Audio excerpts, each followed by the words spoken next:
Bonjour, on se retrouve dans ce cours, on va terminer le chapitre 12. Alors, on s'en était arrêté à l'espérance, nous avions vu ce que c'était que l'espérance, nous allons voir maintenant quelques propriétés relatives à l'espérance. On rappelle que l'espérance c'est la moyenne théorique, et cette espérance nous l'avions définie à la définition 4.3 qui est à la fin de la page 8. On avait fait l'exemple, maintenant donc on se retrouve au début de la page 9 à la proposition 4.3 qui est donc quelques propriétés de l'espérance.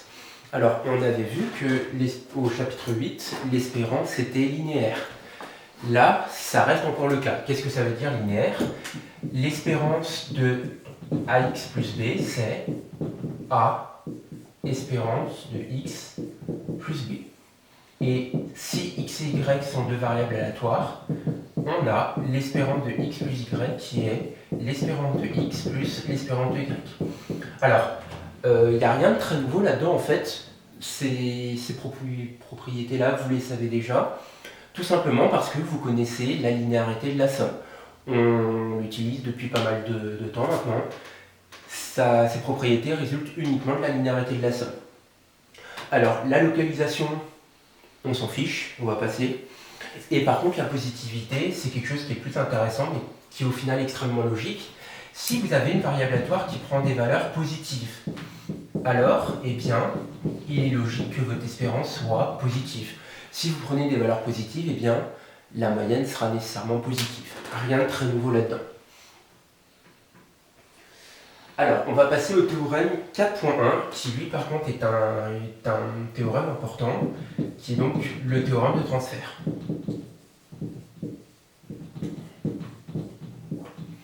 Alors, que nous dit le théorème de transfert? Le théorème de transfert nous dit que donc, si g est une fonction, l'espérance de g de x existe, autrement dit la variable aléatoire g de x admet une espérance, si et seulement si la série des g de x, p de grand x égale à x, converge absolument. Alors, quelques remarques. Lorsque g, c'est la fonction identité, c'est-à-dire lorsque g de x égale à x. Ici, vous avez donc espérance de grand x existe si et seulement si la série des... Alors, g de x, c'est donc égal à x, x, p de grand x égale à x, converge absolument. Là, on retrouve la définition de l'espérance d'une variable aléatoire. Autre cas particulier qui est intéressant, parce qu'il va nous servir juste après, lorsque g, c'est la fonction carré. Lorsque g de x est égal à x au carré. L'espérance de x au carré existe si et seulement si la série des x au carré p de grand x égale à petit x converge absolument lorsque x appartient à x de oméga.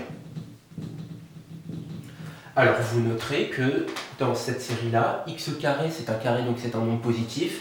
Donc ici, la convergence absolue est équivalente à la convergence, parce que la série est à terme positif. Voilà.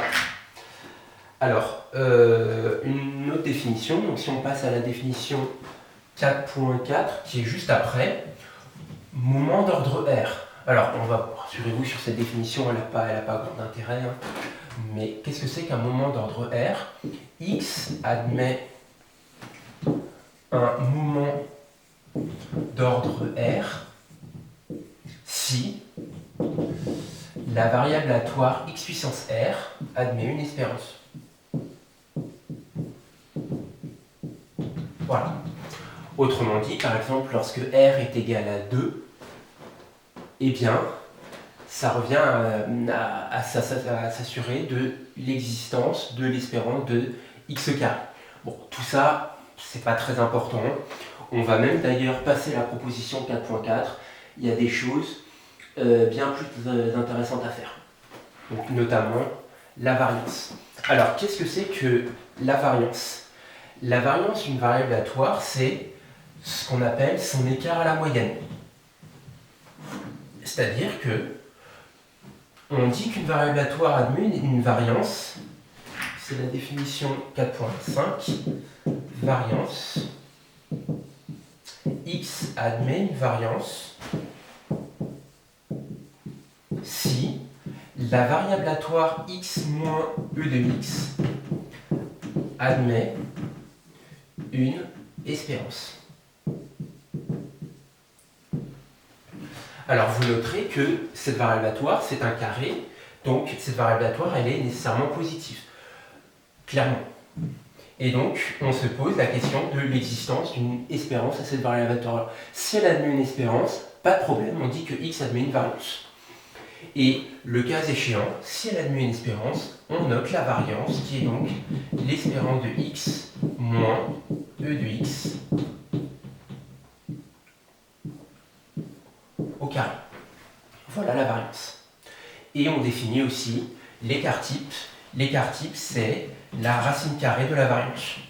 Donc, ça, il n'y a rien de très difficile à retenir.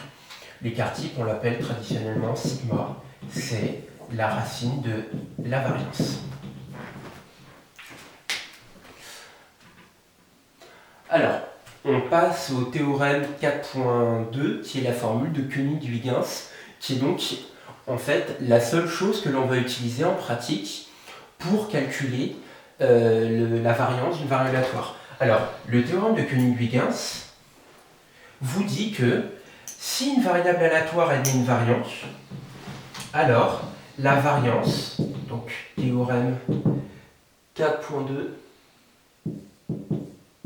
la variance c'est l'espérance de x au carré moins l'espérance de x, le tout au carré.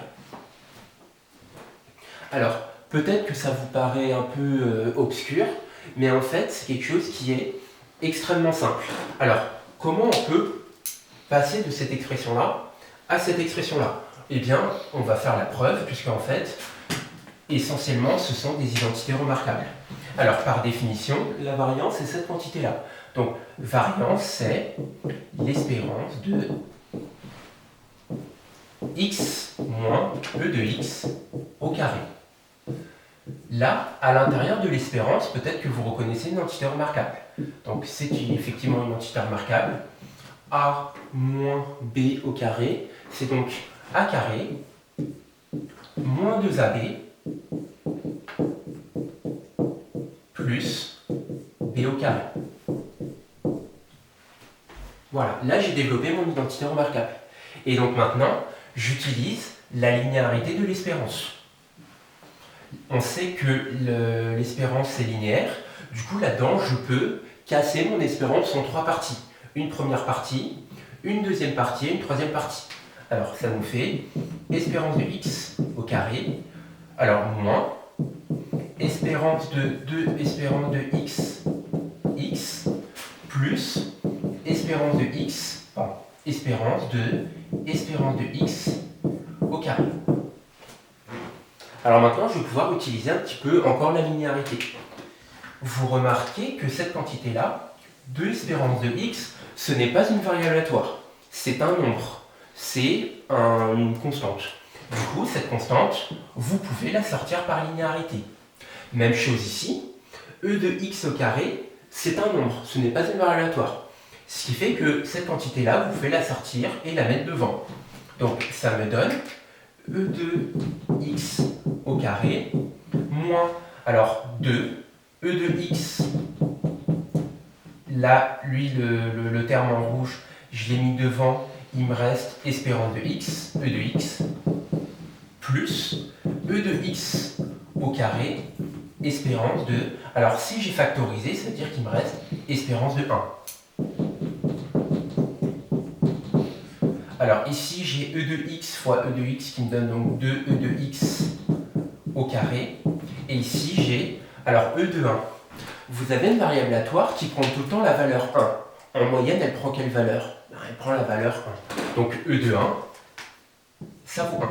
Et donc il me reste plus e de x au carré. Et donc, regardez, vous avez e de x au carré moins 2e de x au carré. 1 moins 2, ça fait moins 1. Et donc il vous reste e de x moins e de x au carré. Voilà. Donc on a prouvé la formule de Koenig-Huygens. Donc il faut mieux la retenir, mais en tout cas il faut se rappeler qu'à partir de la définition, on la retrouve très facilement. C'est une entité remarquable. Voilà. Ok, on va traiter l'exemple 12 entièrement, et puisque ça va nous faire revoir les séries. Alors, l'exemple 12, c'est donc un exemple assez classique. On s'intéresse à une variable aléatoire. C'est-à-dire, on s'intéresse à sa loi, à son espérance et à ce qu'on appelle sa variance. Alors, là, l'exercice ne le dit pas, mais il faut tout faire. Donc, exemple 12. Alors, soit x le rang d'apparition d'obtention du premier 1 avec un d équilibré. Montrer que x admet une variance et la calculer. Alors, pour déterminer si x admet une variance, donc on rappelle, x admet une variance si et seulement si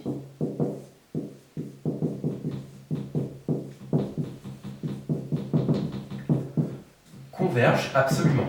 Alors, vous voyez, avant de déterminer si cette série converge ou pas, il faut faire des choses. Il faut d'abord déterminer x de oméga. Et ensuite, une fois que l'on aura x de oméga, il faudra déterminer les probabilités. Donc, avant d'obtenir la variance, il y a un petit peu de travail. Alors, x de oméga. X de oméga, c'est le rang d'apparition du premier 1 avec un d équilibré. Bon bah, au minimum, il faut faire combien de lancers? Au minimum, il faut faire un lancer. Vous pouvez en faire 2, vous pouvez en faire 3, etc., etc. Quel est votre support? Votre support, c'est n étoiles. Tout simplement parce qu'a priori, vous ne savez pas quand est-ce que vous allez obtenir votre premier 1. Ok, donc maintenant, pour chaque élément de n étoiles, on calcule la probabilité de x égale à k. Qu'est-ce que ça veut dire que x est égal à k? Ça veut dire qu'au kème lancé, vous avez obtenu 1, et donc au k-1 lancé précédent, vous n'avez pas obtenu de 1. Donc vous avez obtenu 2, 3, 4, 5 ou 6. Alors c'est pas dit dans l'énoncé, mais on va supposer que les lancers sont mutuellement indépendants. Donc, au premier lancer, vous avez 2, 3, 4, 5 ou 6. Avec quelle probabilité? Eh bien, 5 sixièmes. Pareil, au deuxième lancer, vous avez la même chose, 2, 3, 4, 5 ou 6, avec la même probabilité. Pareil, au lancer numéro k-1, vous avez 2, 3, 4, 5 ou 6 avec une probabilité de 5 sixièmes. Et enfin, au kème lancé, vous avez 1, vous obtenez 1 avec une probabilité de 1 sixième. Donc fois 1 sixième. Et donc ça vous donne 5 sixièmes puissance k-1 fois 1 sixième. Voilà votre loi. Donc là, vous avez obtenu les probabilités.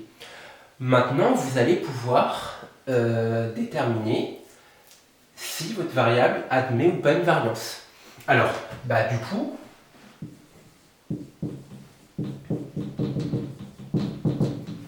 on rappelle que pour déterminer la nature d'une série, on travaille sur le terme général de la série. Donc je travaille sur k au carré. Ici, je l'appelle pas x, mais plutôt k, comme on a affaire à des antinaturels non nuls. P de x égale à k. K au carré, donc le 1 sixième, je vais le mettre devant. 5 sixième puissance k-1. Ah, vous avez revu votre cours sur les séries. Vous savez l'astuce que l'on va faire. Le k au carré, on l'écrit sous la forme k-1 plus k. Pourquoi? Eh bien, on va essayer de reconnaître des séries géométriques dérivées d'ordre 1 et 2. Alors, je écris du coup k-1 plus k, 5 sixième puissance k-1. Je développe, donc ça me donne 1 sixième k-1, 5 sixième k-1, plus 1 sixième k, 5 sixième k-1. Alors, histoire de... Là, on va reconnaître une série géométrique dérivée d'ordre 1. Là, on va reconnaître une série géométrique dérivée d'ordre 2. Pour avoir directement la bonne puissance, ça serait bien d'avoir une puissance k-2. On va autant le faire directement. Si on veut une puissance k-2, on force son apparition, 1/6 puissance k-2. Qu'est-ce qui me manque? Il me manque 5/6. Qu'est-ce qu'il faut faire pour passer de puissance k-2 à puissance k-1? Il faut multiplier par 5/6. Et donc le 5/6, je le mets devant. Plus 1/6 k-1. Voilà. Donc là, vous avez terminé. Vous n'avez plus qu'à conclure quant à l'existence de la variance.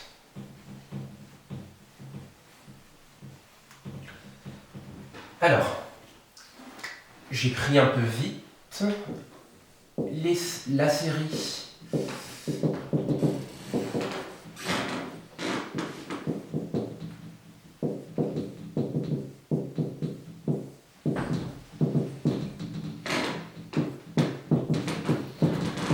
converge car proportionnelle à une série géométrique dérivée d'ordre 2 avec 5/6 qui est compris entre -1 et 1. Voilà. Je vais faire l'autre à l'oral.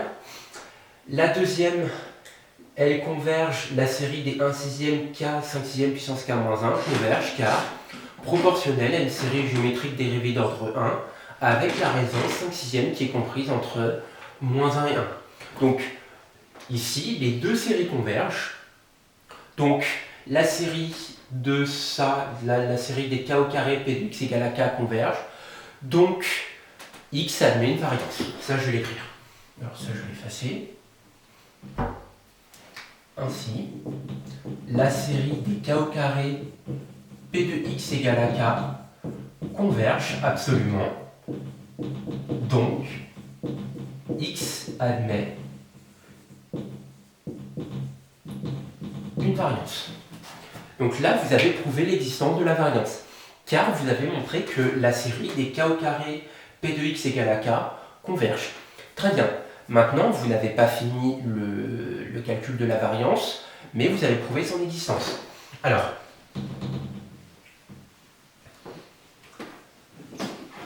d'après la formule de König-Huygens,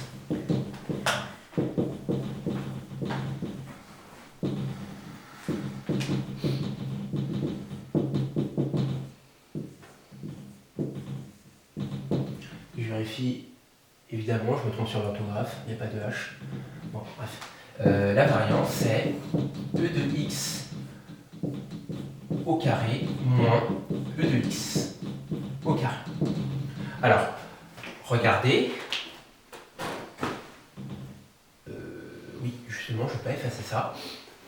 L'espérance de x au carré. Qu'est-ce que c'est? L'espérance de x au carré, on vient justement d'en prouver l'existence. Et l'espérance de x au carré, c'est quoi? C'est la somme de k allant de 1 à l'infini des k au carré p de x égale à k. C'est la somme de cette série. Alors évidemment, on a tout fait pour, là on a presque fini le calcul, mais il faut quand même donner le résultat final. On va l'écrire.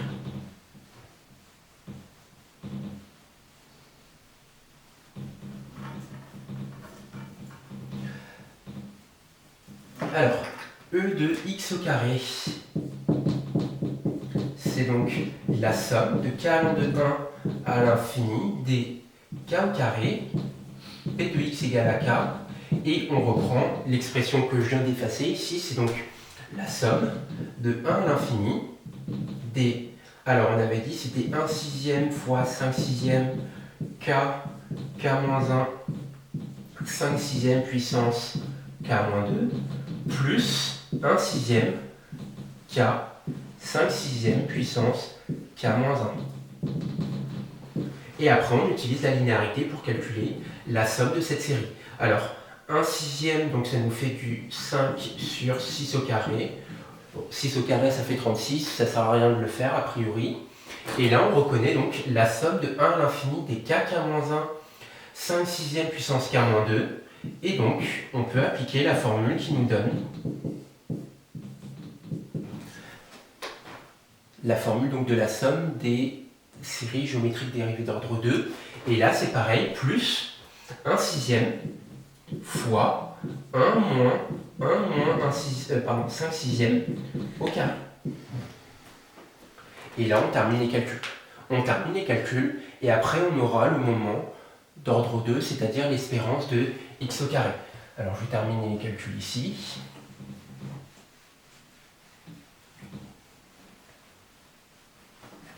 Alors, ça nous donne 5. Le 2 qui est au numérateur, vous pouvez le mettre où vous voulez. 1 moins 5 sixième, ça fait 1 sixième. Donc là, vous avez au dénominateur 1 sixième au cube. 1 sur 1 sur 1, 6 au cube, ça vous donne 6 au cube. Voilà. Plus 1 sixième fois...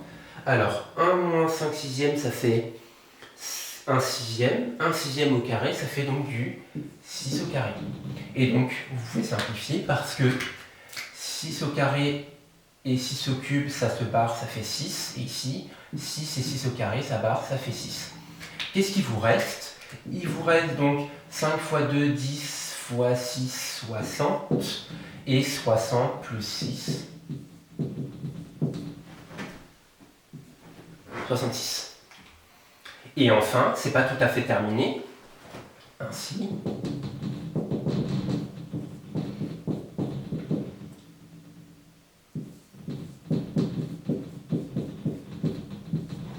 Alors, cette quantité-là, l'espérance, on pourrait la calculer, mais cette espérance, on l'a déjà calculée et je vous invite à le reprendre à l'exemple 10, question 1. Ça, cette quantité-là, déjà calculée.